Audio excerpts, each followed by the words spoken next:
A Covid-19 não é mais uma emergência de saúde pública internacional, mas a pandemia ainda não chegou ao fim. Isso significa que o vírus continua a circular na maior parte dos países, adoecendo pessoas e causando mortes entre os mais vulneráveis.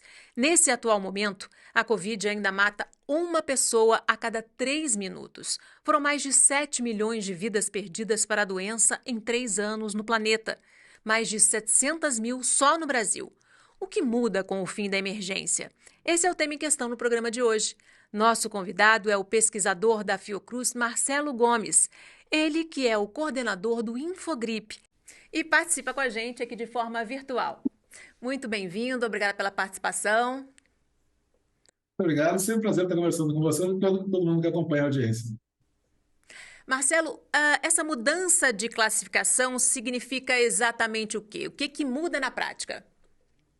Então, é importante a gente deixar claro para a população, né, que tem dois fatores aí associados a essa mudança de classificação. Primeiro, está associado a um cenário, obviamente, positivo, que é o fato de que, sim, o impacto da Covid-19, né, na população mundial, felizmente, continua diminuindo. Né? Quando a gente olha aí internações, mortes, vem diminuindo esse impacto. Né? Então, por isso, muito essa mudança de classificação no momento atual. Agora, a gente tem que manter em mente, por outro lado, que isso não significa que a Covid acabou, né? Nem que a pandemia em si acabou, são coisas distintas. Né? O impacto hoje é muito menor, felizmente, isso muito por conta da vacinação, fundamentalmente resultado da vacinação, né? Mas a Covid, ela, infelizmente, não foi erradicada. Se a gente olhar, por exemplo, aqui no Brasil, atualmente, cerca de metade das internações por infecções respiratórias na população a partir de 5 anos no Brasil continua sendo decorrência da Covid-19. Né? Então, isso mostra claramente, né, que a gente, sim, ainda tem casos acontecendo, internações acontecendo, mortes acontecendo por conta da Covid-19, mas, felizmente, né, num volume muito menor do que nos anos anteriores. Né? Então, muito em decorrência dessa mudança aí, né, nessa diminuição gradual do impacto, é que se mudou essa classificação, né, deixando de ser uma emergência de saúde pública de interesse internacional. Né? Mas ela não acabou e a gente continua precisando ter certos cuidados, né, especialmente manter a vacinação em dia. Que fatores? Você falou da vacinação, que foi fundamental, né? Mas, em termos gerais, que fatores proporcionaram essa mudança de estágio, né? Que a gente pudesse decretar o fim da emergência sanitária? É fundamentalmente isso, né? Essa questão da, fundamentalmente, a vacina, né? Porque quando a gente olha os casos de Covid-19, especialmente as internações, né, que sempre foi o foco principal do cuidado internacional, né, desse volume enorme de internações que aconteciam, né, o alto percentual de internações associadas à Covid, a gente foi vendo, né, que ciclo após ciclo, ou seja, cada nova fase de aumento de casos da Covid, o pico foi cada vez menor desde que se iniciou a vacinação mundo afora. Né? Então, ciclo após ciclo, depois que a gente iniciou a vacinação, cada vez num patamar mais baixo. Né? Então, isso nos diferentes países, mundo afora, nos diversos continentes, né? E aí com essa ampliação, né, da quantidade de países, com acesso à vacina, com população já vacinada, né? Isso tudo é que foi levando a esse cenário que a gente está vivendo hoje, né? Que é uma realidade e que, felizmente, né, esse volume aí de casos graves associados tem sido, felizmente, cada vez menor. Né? A gente tem uma questão aí de aprendizado da população, né? Uso de máscara em determinados momentos, quando a gente está com maior circulação do vírus, enfim, né? Mas realmente o que foi o divisor de águas nesse processo todo, né, é completamente indiscutível. Foi a vacinação. Né? E aí a gente ter campanha de vacinação, conseguindo, né, ter cobertura expressiva, ou seja, um percentual significativo da população vacinada em dia, né, tomando os reforços, né, isso é que mudou completamente o cenário, felizmente. Né? A questão toda é que a gente tem que lembrar que é um vírus que sofre mutação. Né? Então, esse cenário ele pode ser um cenário transitório, eventualmente. Né? Se eventualmente a gente tem uma mutação aí que leve a um cenário, né, de escape vacinal, ou seja, a vacina começando a deixar de ser eficaz em proteger contra o vírus da Covid-19, a gente pode voltar a ter um impacto muito grande, né? Então, por isso que a gente faz esse alerta, né, de celebrar essa mudança positiva, né, mas sem esquecer como que nós chegamos aqui e o que a gente precisa fazer para manter esse cenário, né, e não ser surpreendido eventualmente ali na frente. Então, justamente, como a transmissão permanece de forma sustentada, que cuidados as pessoas devem manter? Então, a gente tem que, né, e aí entra a vigilância, né, epidemiológica de cada país, né, ela tem que ter agora um papel fundamental, né, em manter as ações, né, de monitoramento. Por quê? Porque simplesmente é essencial que a gente tenha a capacidade de identificar rapidamente qualquer mudança de cenário, ou seja, quando a gente tiver aí um período novamente, né, de aumento de casos, né, associados à Covid, isso já tem que gerar, né, uma comunicação adequada com a população. Para quê? Para que cada um de nós saiba o que a gente precisa fazer, e fundamentalmente o que é voltar, por exemplo, a usar boas máscaras, né? E aí é importante a gente destacar, né? Aquelas máscaras de pano que a gente usava lá no início, quando a gente ainda estava aprendendo, a gente viu que elas ajudam, mas elas ajudam um pouco, né? Quais são as máscaras que realmente têm um papel fundamental, né? Aquelas N95, KN95, PFF2, são aquelas que se ajustam muito bem ao rosto e têm uma capacidade de filtragem muito adequada, né? Então, quando a gente estiver em momentos em que a gente observa, né, retomada do crescimento, no aumento de novos casos associados à Covid, principalmente de internações, então a gente precisa, né, voltar a usar essas máscaras naqueles ambientes de maior risco de transmissão, né, de maior exposição. Então, transporte público, locais fechados, ambientes com muita gente, especialmente quem convive com pessoas que são um grupo de risco, né? E, além disso, sempre que a gente tiver com sintomas. Né? Então, eu comecei a apresentar, né, um sinal que é compatível com infecção respiratória, ou seja, estou tossindo, estou espirrando, estou com o nariz escorrendo, né, a garganta arranhando e tal. Tudo isso é indicativo de que eu posso estar com uma infecção aí por um vírus respiratório que eventualmente pode ser a própria Covid-19. Então, eu colocando uma boa máscara, eu estou protegendo todo o entorno, todo o resto da população. Consequentemente, o vírus tem muito mais dificuldade de passar de uma pessoa para outra e isso já limita a sua transmissão, consequentemente, menor número de casos. Né? Então, essas ações, né, que a gente passou por muito tempo tendo que adotar elas de maneira quase que permanente, hoje são eventuais. E quando? Toda vez que a gente detectar aumento significativo de casos, né? A gente observando o início de aumento, né, de mudança de tendência no número de novos casos, é o momento da gente voltar a ter esses cuidados, né? Então a gente sai daquele cenário de máscara toda hora, todo momento, para máscara quando for necessário. Quando é que a gente vai saber que é necessário? Com o monitoramento, mantendo o olhar atento, né? Com a vigilância epidemiológica dos municípios, estados e do país, sendo capaz de identificar adequadamente e rapidamente esses cenários aí associados a infecções respiratórias de modo geral. Marcelo, já começou a esfriar, né? A gente está caminhando para o inverno. A expectativa sempre é de um aumento de casos de doenças respiratórias em geral e da Covid também, né? Exatamente, né? E isso, inclusive, a gente já está observando. Né? A gente vê aí diversos estados, né, com cenários aí distintos, inclusive a depender da faixa etária. Né? Nas crianças pequenas, até ali cerca de 1, 2 anos de idade, por exemplo, a gente está, de novo, observando um impacto extremamente elevado, né, do vírus sincicial respiratório, né, que é um vírus que, antes da pandemia, a gente tinha ele como um dos principais agentes causadores de internações nessas crianças aí, nos primeiros anos de vida, né? E ele voltou com tudo agora. A gente está vendo aí números extremamente elevados em praticamente todos os estados do país, né? E esse é o momento, né? Olha, então, quem tem criança pequena em casa, é importante ter esse cuidado. Mesmo que eu esteja sadio, eu indo para o transporte público, indo para o trabalho, indo para a aula, enfim, botando uma boa máscara, eu estou protegendo a minha criança que está em casa, porque eu estou diminuindo o risco de eu pegar o vírus respiratório na rua e trazer para dentro da minha casa e acabar eventualmente passando para o meu pequeno.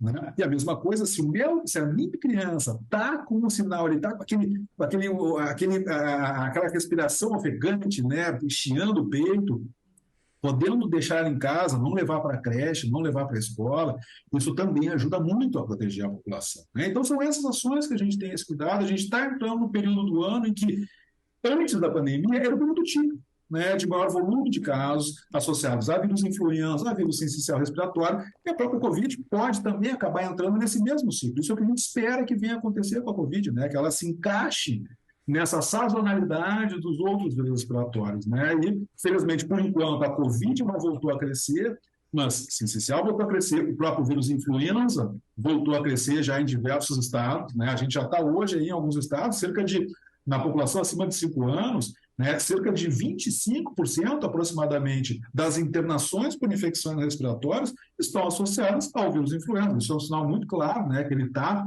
em ascensão. Então, a gente também, os mesmos cuidados que a gente aprendeu com a Covid funcionam, e funcionam ainda melhor para esses outros vírus, porque eles já têm uma capacidade menor de se transmitir. Então, a boa máscara acaba tendo um impacto aí muito mais eficiente em servir como uma barreira para a transmissão, para a circulação desses outros vírus.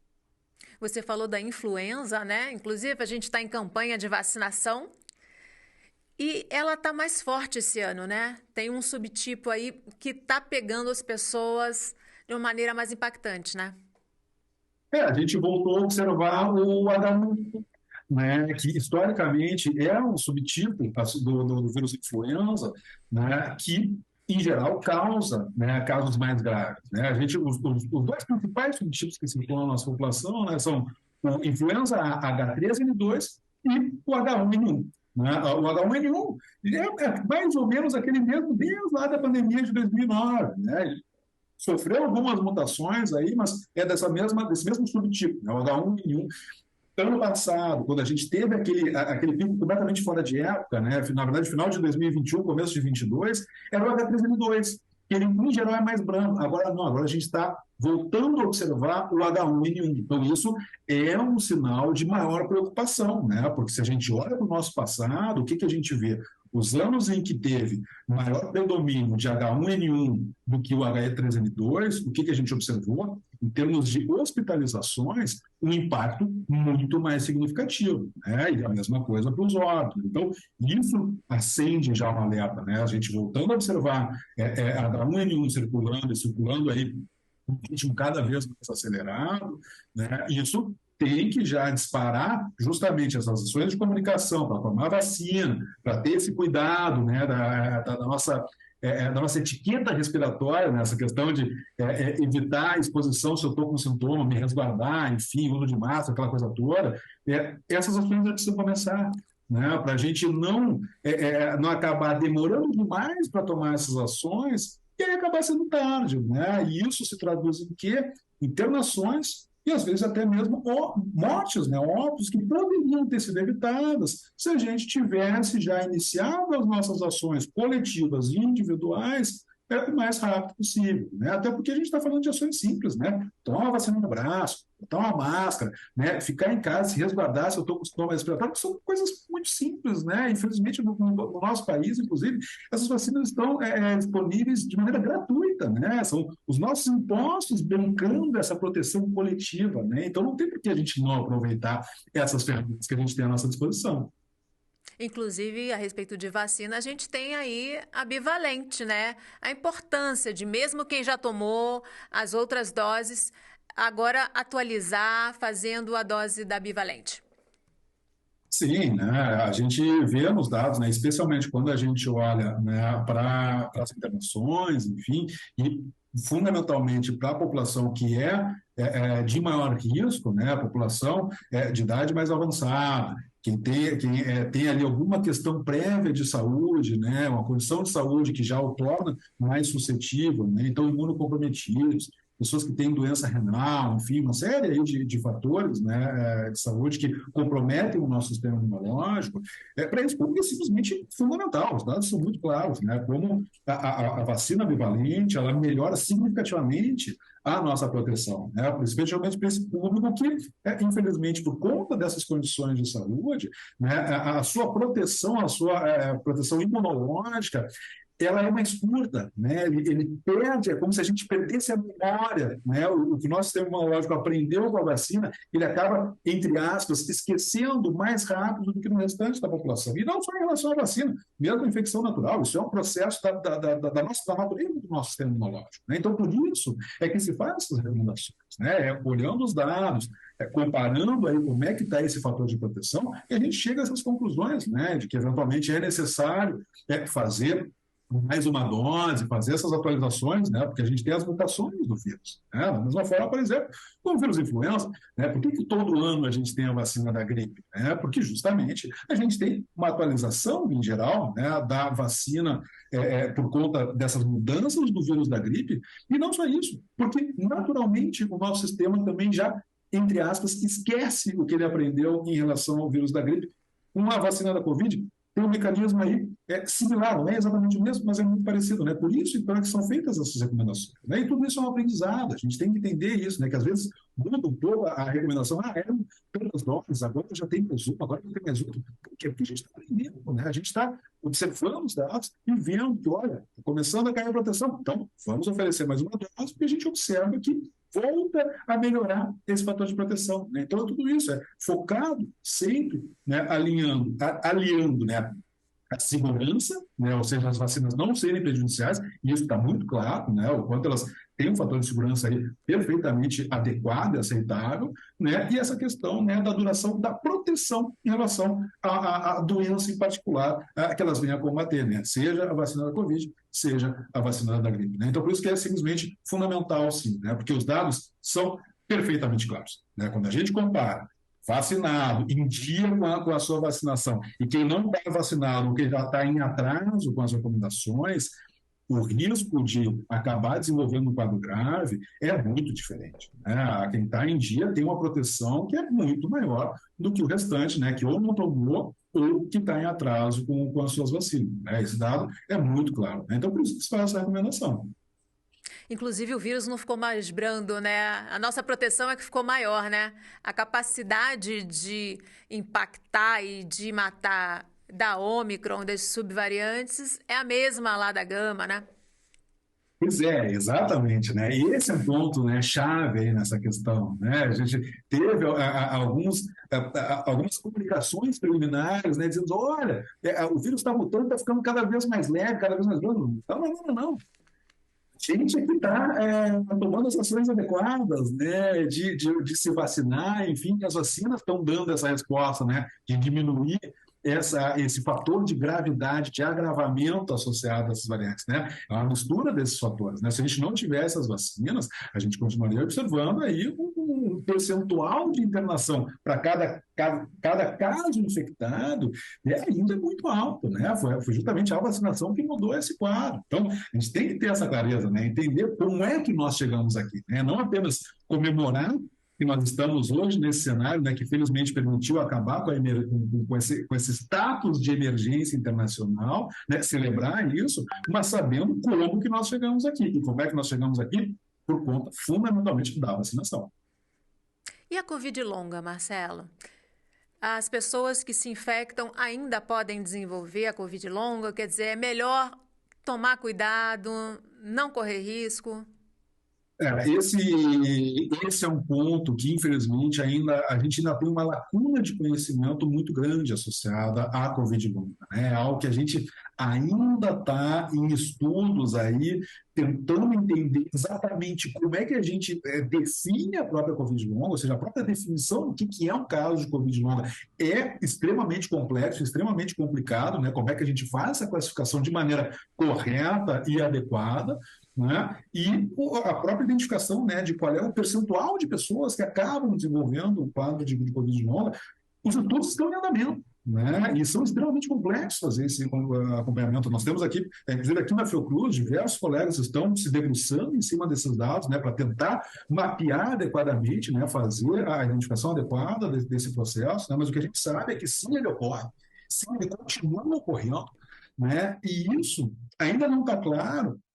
Inclusive, como é que a vacina muda o cenário da Covid longa? Isso ainda está completamente em aberto, né? Então, por isso, volta nessa questão, né? Que só a vacina sozinha, ela não resolve todos os nossos problemas. Ela resolve parte importante, né, do problema associado à Covid-19, mas nós temos aí outros fatores complicadores, né, como a própria Covid longa, que trazem, né, essa necessidade da gente não apenas se vacinar, porque a vacina está associada fundamentalmente, né, a evitar o agravamento, né, a internação, a morte, mas a infecção em si, a vacina não ajuda tanto. Ela ajuda, mas esse fator de proteção associado a se infectar ou não se infectar é bem mais baixo. E aí, por isso, os demais cuidados, né? De uso de boa máscara, né? De evitar sair para a rua quando eu estou com um sintoma, para evitar passar para outras pessoas, né?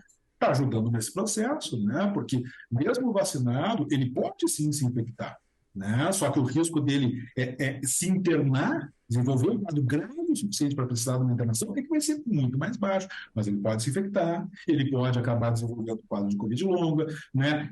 A própria Omicron aí, a gente não sabe ainda muito bem como que ela mudou esse cenário, né, do risco de desenvolver uma Covid longa, mas como ela se transmite com muito mais facilidade, né, um número muito maior de pessoas acaba se infectando, né, de Covid-19, né, mas desenvolvendo quadros mais leves. Agora, mesmo um quadro leve pode sim desencadear um quadro de Covid longa a médio e longo prazo, né? Então, essas coisas, são esses cuidados que a gente tem que ter, né? De entender, né, toda essa gama de complexidade, né? E, de novo, né, todo o cuidado que eu tenho comigo, ele também acaba tendo um efeito coletivo de proteção do restante da população, né? Então tem um fator aí, né, de um efeito bola de neve, um efeito cascata, né, do que o que eu faço ou eu deixo de fazer no meu âmbito individual não diz respeito só a mim, diz respeito a mim e a todas as pessoas com as quais eu interajo, que convivem comigo. Agora tem uma questão cultural aí, né? Que o brasileiro sempre considerou gripe como uma coisa qualquer, as pessoas não ficam em casa, vão trabalhar, vão fazer né, suas tarefas do dia a dia, mesmo gripadas. Isso é uma questão que a gente tem que trabalhar essa consciência, né? Que gripe não é bobagem, né? Sem dúvida, sem dúvida. E isso tu colocaste muito bem, né? É uma questão cultural. Em Mesmo outros antes da países pandemia. as pessoas ficam em casa, né? Quando estão Exato, gripadas. né? Aqui no Quando a Brasil gente, em outros sempre. países a gente vê isso, né? A gente vê esse cuidado de ficar em casa, né? Fazer o seu resguardo, né? Até porque isso ajuda, inclusive, na recuperação, né? A eu me recuperar mais rapidamente, o repouso é um fator muito importante, né? Para melhora no nosso quadro de saúde, né? Da maneira como o nosso organismo consegue responder a uma infecção respiratória, né? O repouso é extremamente fundamental, mas não só isso, né? Então ele já ajuda a gente se recuperar mais rapidamente, mas também tem esse fator aí, né, de proteger o resto das pessoas, né, para a gente não espalhar para outros, né? Isso é algo que a gente tem que, de novo, é comunicação, né? E aí entra o plano institucional, né, de Ministério da Saúde, Secretarias Estaduais de Saúde, Secretaria Municipal, a própria Fiocruz, né, que tem um papel muito importante, né, porque a população confia muito, né, na instituição Fiocruz como sendo uma autoridade, né, uma fonte de informação segura e de qualidade, né? Então a gente, todos nós temos que nos envolver nessa ação, né, de informar adequadamente a população e lembrar que, olha, mesmo antes da pandemia de Covid-19, a gripe que a gente tratava aí, né, como algo comum, sem maiores problemas, quando a gente olha os números, né, históricos, a gente vê que todo ano a gente tinha, sim, volume importante de internações, volume importante de mortes associadas à gripe, né? Então, isso acho que a gente tem que resgatar, né? E entender que, olha, não é só um resfriado, né? A gripe não é só um resfriado, né? Felizmente, ela é muito mais branda do que a Covid, mas a gente não pode botar essa flor em cima, né? A gente não pode, né, relativizar dessa maneira de que só porque tem algo muito pior, o que é ruim virou bom. Não, não virou bom. É ruim, é preocupante, né? Então, de novo, essa questão aí de ter o cuidado com o próximo, se resguardar, botar uma máscara quando está com um sinal de infecção respiratória para proteger os outros, tudo isso é uma cultura que a gente tem que incorporar. E como é que a gente faz isso? Com comunicação adequada. Sem comunicação institucional, é muito difícil atingir, né, esse objetivo, essa mudança aí, né, na cultura. E não é à toa, né, que em outros países a gente vê isso. Por quê? Porque justamente foi feito um trabalho de conscientização, de informação muito forte que levou a população a entender o porquê de tomar essas atitudes. Que, de novo, não é todo dia, toda hora, mas sempre que necessário. A gente precisa encarar, né, essa pandemia, né, como uma oportunidade de aprendizado, né? O que você considera que foi o principal ensinamento desse enfrentamento da Covid-19? E você acha que o mundo hoje está mais preparado para uma possível nova pandemia no futuro? Eu acho que sim, né? Nós temos aí alguns legados importantes, né? E isso é fundamental, né? Porque a gente não pode deixar um momento como esse, né, ficar marcado único e exclusivamente pela dor, né? Que foi muito forte e que a gente não pode esquecer dessa dor. A gente tem que respeitar essa dor, entender ela, né? Mas também utilizar essa dor como um aprendizado, associado ao aprendizado, né? Porque senão a gente não leva nada, só a dor. Né? Não, nós temos aí legados importantes de aprendizagem. Né? Uma é em relação aos sistemas de vigilância, né? A importância de ter sistemas de informação, de ter centrais aí, né? De centrais operacionais, né? Estratégicas que estão constantemente monitorando os dados de saúde, gerando alertas, né? Quando tem qualquer mudança no cenário para já disparar ações o mais rapidamente possível. Isso é simplesmente fundamental, né? Para que a gente justamente consiga tomar atitudes, né, para diminuir o impacto quando a coisa ainda está no começo, né? Porque aí é muito mais fácil a gente controlar, né, do que quando a gente só deixa para tomar alguma ação quando o caldo já está completamente entornado. É sempre muito mais difícil, né? Até o próprio manejamento aí de organização de leitos, na quantidade de leitos disponíveis na rede hospitalar, enfim, tudo isso, quanto mais cedo a gente identifica, mais fácil é tomar essas ações todas, né? Então, esse é um aprendizado, um legado, né? A importância da vigilância epidemiológica, de sistemas de informação bem geridos, bem implementados, tá? Isso no mundo todo, e no Brasil, felizmente, a gente já tem um histórico aí de vigilância de vírus respiratórios muito boa, né? Que foi até bastante bem aproveitada, mas que ela não pode ser deixada de lado agora que o problema se tornou menor, mas não negligenciável, né? Esse é o detalhe. E essa questão, né, do papel da população, né? Porque nos temas de vigilância a gente está falando do papel dos agentes de saúde pública, né? Da secretaria, do ministério, né? Do pessoal que está ali na ponta fazendo atendimento da população, enfim, né? Mas a gente tem também o papel nosso, de cada um de nós, né, na nossa coletividade, né, que aí, tudo isso que a gente comentou nos blocos anteriores, né, essa questão de ter essa consciência de que, olha, se eu estou com um quadro de infecção respiratória, né, se eu saio para a rua e se eu continuo agindo normalmente, eu estou colocando o resto da população em risco. Eu tenho essa consciência do que eu posso fazer para proteger, né, os demais, né, a sociedade com quem eu convivo, as pessoas com quem eu convivo, né, o que está ao meu alcance, o que eu posso fazer. Marcelo, você falou aí dessa importância de agir rápido, né, dessa rede de monitoramento. A gente também aprendeu a importância do investimento em ciência, né, dos laboratórios equipados, da nossa rede de pesquisa. É preciso que o país invista nessa rede para ter autonomia, para ter realmente condições estratégicas de enfrentar qualquer futura pandemia.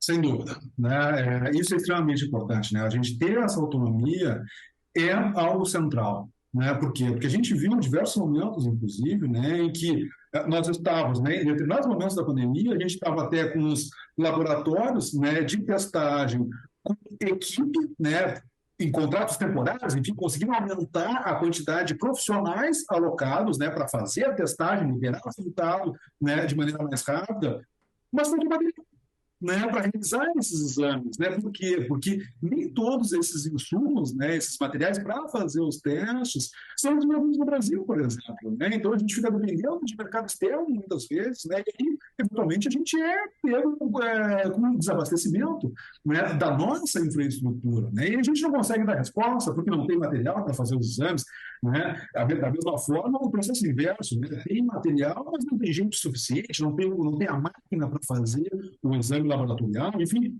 Então, esse investimento em ciência, em pesquisa, em capacitação, em contratação de profissionais, né, para que a gente esteja com a rede laboratorial também adequadamente preparada, né, em termos de infraestrutura e capacidade profissional, né, e abastecimento de material, para que a gente possa fazer esse monitoramento sempre de maneira adequada, né? E não só a questão dos materiais para os exames, né, para a gente poder ter esse monitoramento aí do que está circulando, e eventualmente a gente poder buscar, por exemplo, quando a gente tem um aumento expressivo de casos de infecção respiratória, os testes não estão sendo capazes de identificar aqueles vírus típicos que a gente monitora. Então, isso é um sinal de que, opa, alguma coisa diferente está acontecendo. Se a gente não está testando, a gente não tem como saber, né, se é algo já dentro do esperado ou se é algo novo. E, além disso, a própria questão a próprio desenvolvimento de vacinas no nosso país, para que a gente tenha autonomia também no desenvolvimento e na produção de vacinas em solo nacional, em território nacional, porque isso nos coloca numa outra prateleira em termos de capacidade de dar resposta adequada e rápida para a nossa população. Não só também para as doenças respiratórias, como para as mazelas que a gente já convive aí, como a dengue, por exemplo, né? E outros problemas tipicamente nacionais. Exatamente, né? A gente tem aí uma gama, um leque muito grande, né, de doenças tropicais, né? Até porque o nosso território é extremamente extenso, né? Então nós temos particularidades nossas, né, que são diferentes, né, do hemisfério norte, que é quem geralmente produz a maior quantidade, né, de medicamentos, de vacinas, mas que nem sempre tem esse olhar tão atento as enfermidades que afetam a nossa população, as chamadas doenças negligenciadas. Tem uma gama muito grande de doenças tropicais que são ditas negligenciadas justamente porque não tem esse aporte financeiro de pesquisa, de desenvolvimento para o tratamento, monitoramento, né, testagem e até inclusive desenvolvimento eventualmente de vacinas para essas doenças. Então, de novo, se a gente tem capacidade de fazer tudo isso no nosso território, a gente passa a ter também capacidade de direcionar investimento, pesquisa, né, para o que realmente é um problema para a nossa comunidade, né? Muda tudo. Infelizmente, nosso tempo terminou. Eu agradeço muitíssimo sua participação, Marcelo. É sempre um prazer, precisamos, estamos sempre aí, né? Essa parceria de conversar com vocês, levar informação para a população é algo, né, de novo, simplesmente fundamental para que a gente possa todo mundo caminhar junto da melhor maneira possível para nossa proteção, nosso bem-estar. É isso aí. E a gente tem um encontro marcado no próximo Questão. Espero você. Até lá.